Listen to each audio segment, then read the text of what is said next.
Sonny. Hi, Ryan Kennedy, a resident here in Collier County and of Ave Maria, Florida. And I am here today to call on you to enact a one-year moratorium on data centers being built here in Collier County. While hyperscale data centers may seem like a necessary response to growing demands, technology evolves rapidly. The more advanced technology becomes, the smaller and more efficient it gets. These massive facilities could one day soon become obsolete, leaving behind enormous industrial structures while beautiful Florida landscape once stood. The issue is emotionally charged, I grant that, but the decision of this magnitude should not be based on emotion, they should be based on facts. The fact is Florida is simply not a suitable environment for hyperscale data centers. Our climate works against them. Florida is the lightning capital of the nation.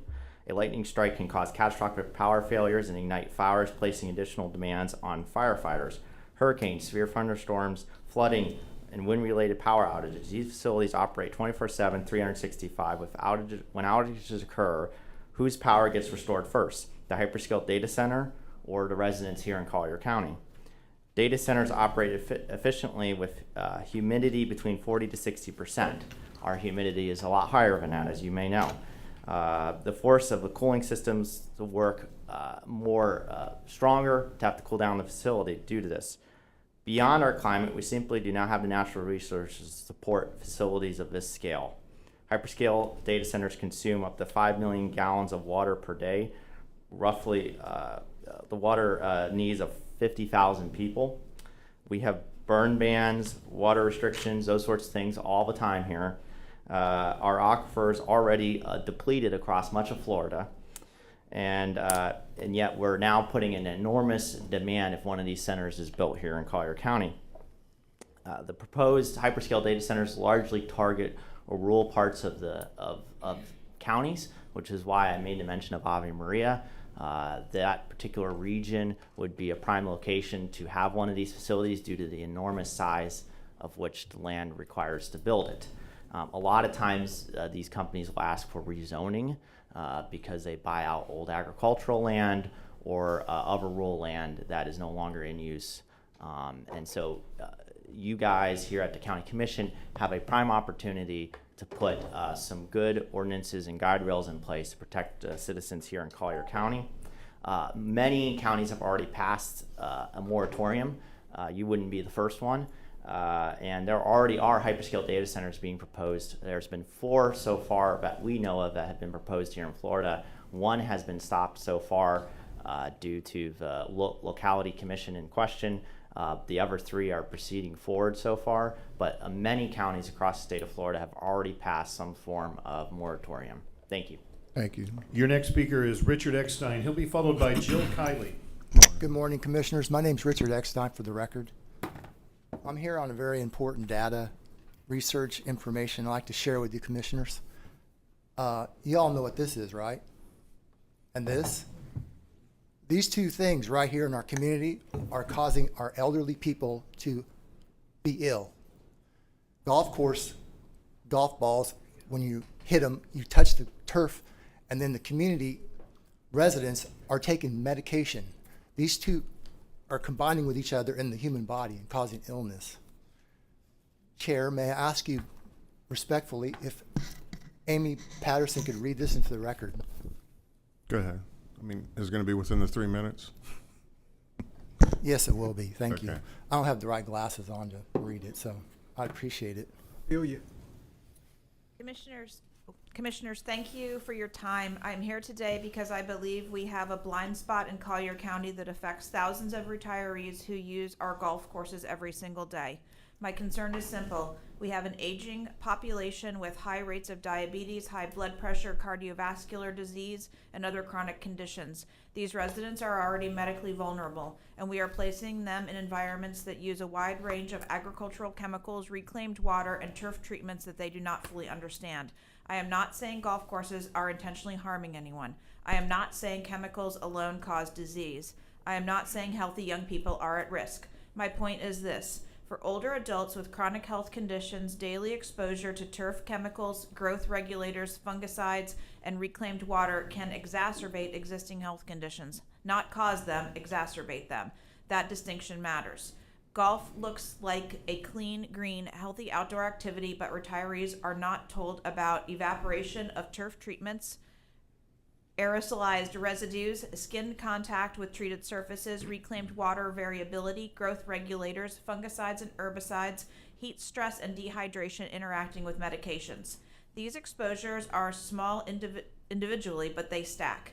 And when you combine them with age, chronic disease, medications, alcohol, tobacco, and dehydration, you create a risk environment that retirees do not know they are entering. All I am asking for today is transparency and oversight. I believe the county should require disclosure of chemical use schedules on golf courses, require signage informing residents when turf has been treated, review reclaimed water quality standards for golf course irrigation, establish a monitoring process so that accidental high contamination events are caught and corrected, encourage alternatives to synthetic chemicals when possible. To support this effort, I am willing to donate my regenerative fertilizer product to help reduce chemical dependency on local courses. This is not about shutting golf down. This is not about fear. This is about giving retirees the information they need to make informed choices about their health. We owe them transparency. We owe them oversight. We owe them the truth about the environments they spend hours in every day. Thank you for listening, and thank you for considering this request. Thank you for Thank your you. time. Your next speaker is Jill Kiley. She'll be followed by Caroline Tanner. Good morning, Commissioners. Jill Kiley, Marco Island. Thank you for your leadership in making Collier County known as Freedom County, USA. The Bill of Rights Sanctuary County Ordinance was one of the most instrumental acts of this board's accomplishments to date.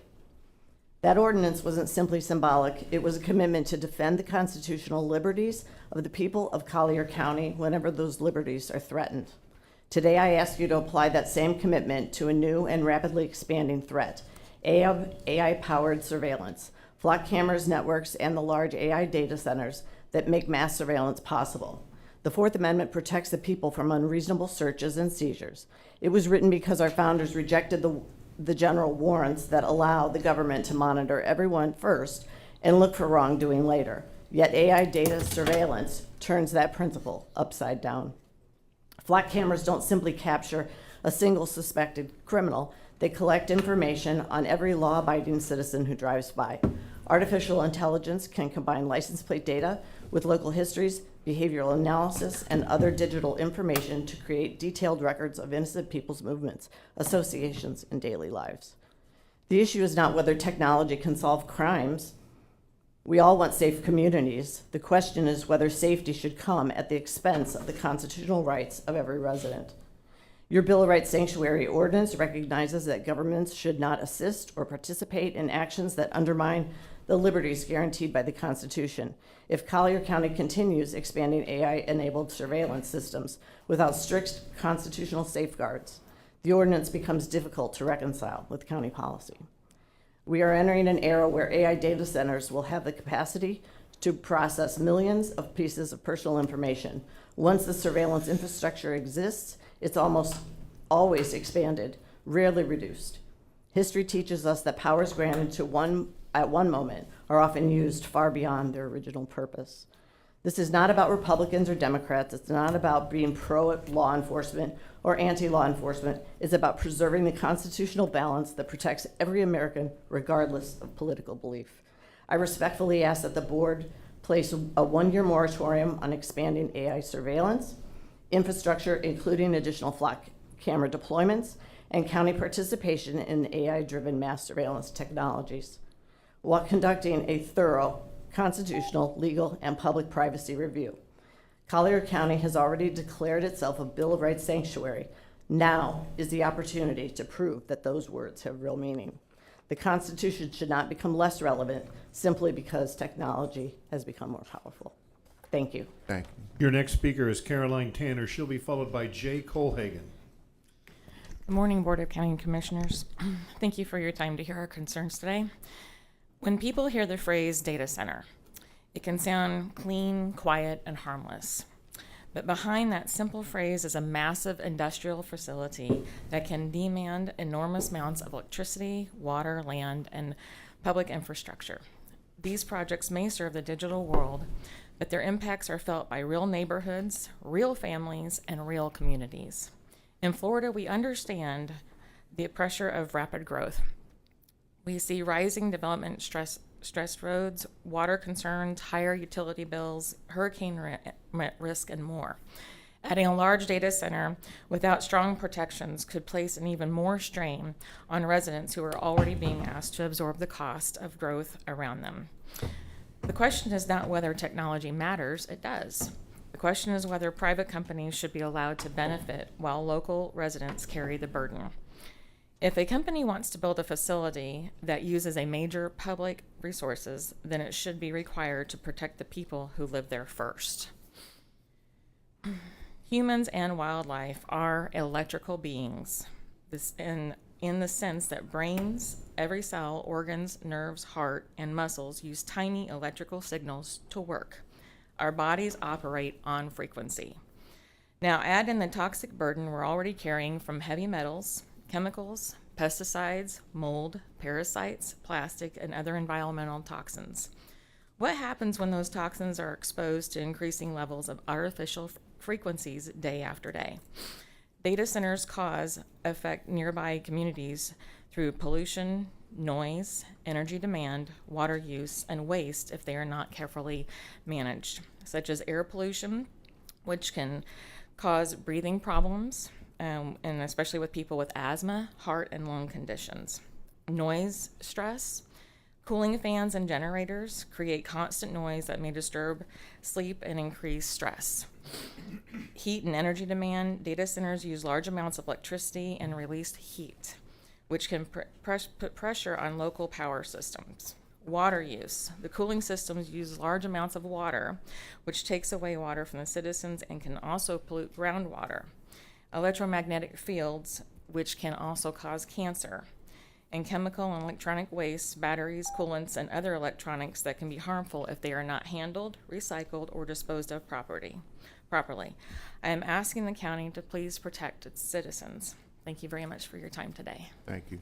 Your next speaker is Jay Colhagen. He'll be followed by Richard Schroeder. Hey, Jay Collier for the record. Commissioners, we recognize that technology is advancing.